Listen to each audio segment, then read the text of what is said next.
everyone, Big Pauly back for a new Star Wars review. Yes, we are nearly done. We are on the second to last movie.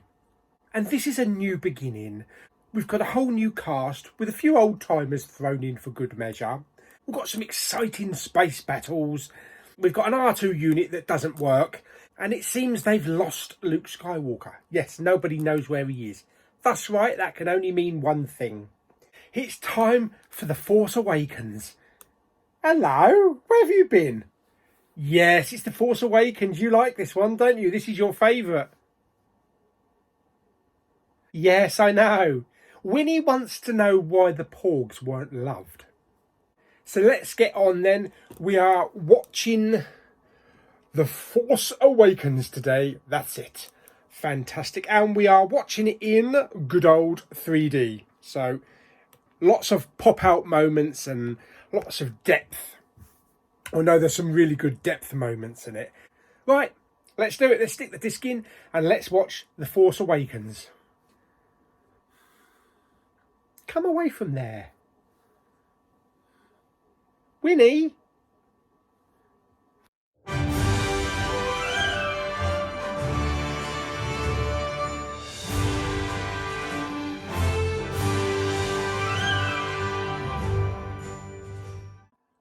Right, Winnie, let's watch The Force Awakens and see what Master Skywalker's up to. Yes, even though we might have to wait an eternity for him. Ooh. Just like old times.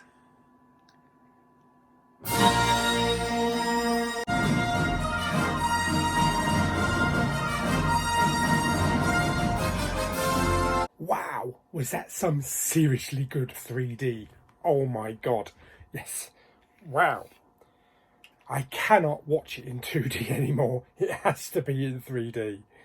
Okay, so The Force Awakens.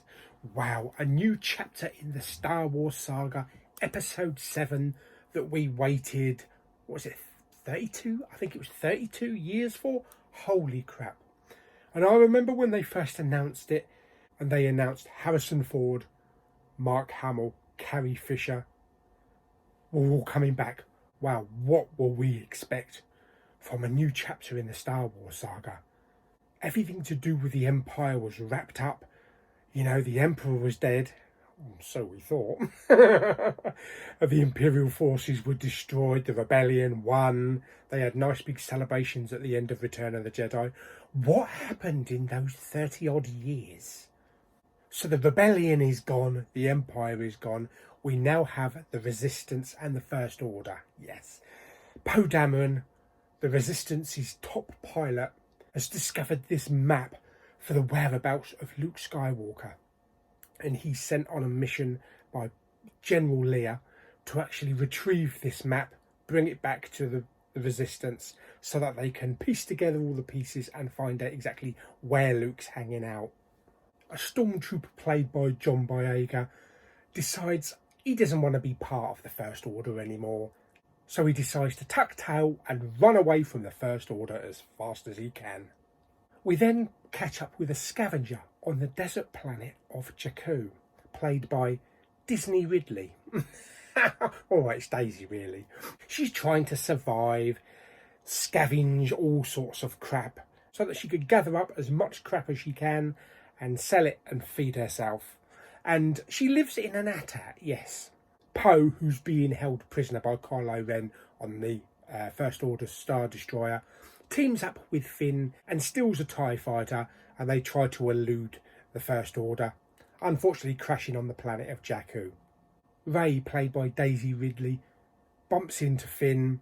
They try to escape the First Order as they catch up with them on Jakku, and they escape in a familiar hunk of junk. Yes, that's right, the Millennium Falcon.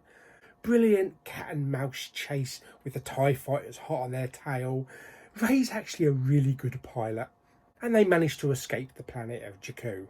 On their way to take the map to the Resistance headquarters, which was snuggled inside BB-8, a new droid, they bump into a couple of familiar faces on the Millennium Falcon. That's right, former owners Han Solo and Chewbacca.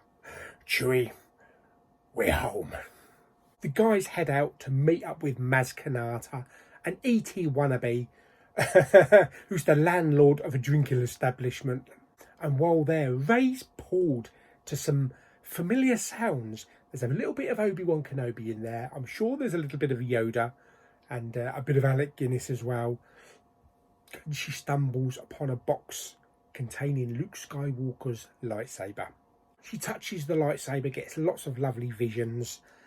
The First Order have been alerted to the droid's location with the map, and Kylo and his stormtrooper henchmen come down to the planet. We have a really nice battle with Resistance fighters.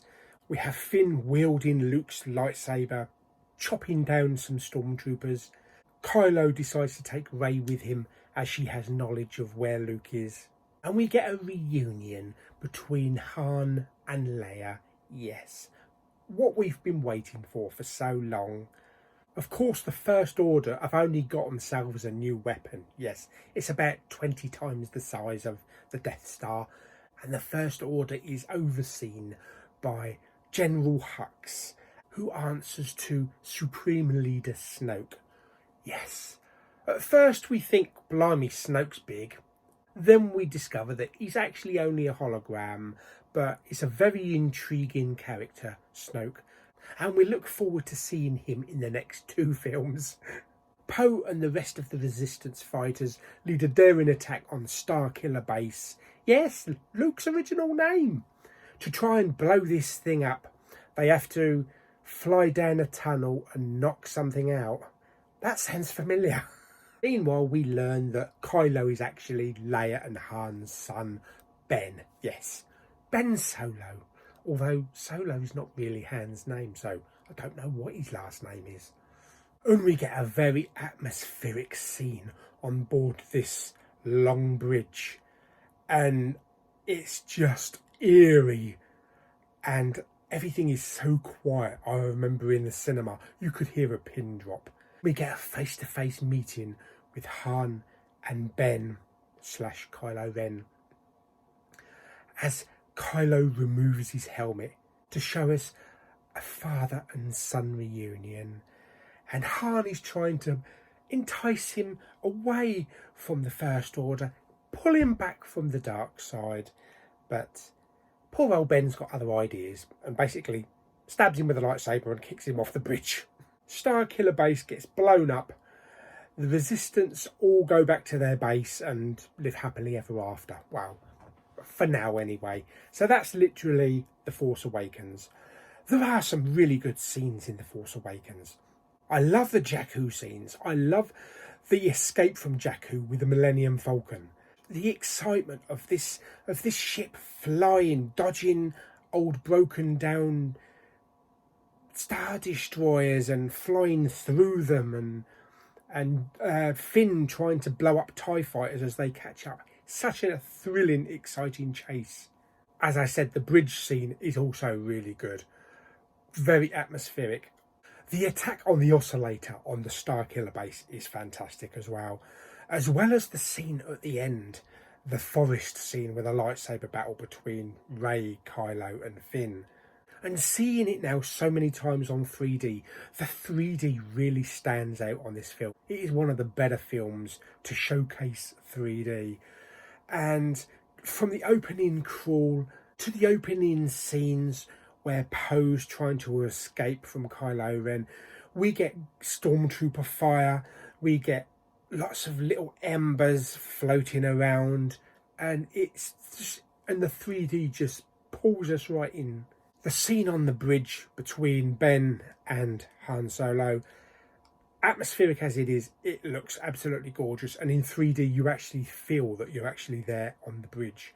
As well as the forest scene at the end, it's so involving. And you just feel like you're actually walking through this forest. Even though the film has great 3D moments throughout, whether it be pop moments or depth, there's a lot of depth in the 3D. There are actually 2 main scenes that actually do stand out. There's the scene with the First Order Star Destroyer, and it looks like it's actually poking out of the screen. I had to duck because I thought I was going to hit my head on it. And when Kylo turns to face us, his lightsaber almost coming out of the screen, I swear I thought he was going to chop my head off. So yeah, great action scenes, great dialogue, fantastic 3D, top-notch music from John Williams. It's just a great addition to the Star Wars franchise, and one of the better ones. The casting is fantastic. We got Oscar Isaac as Poe Dameron.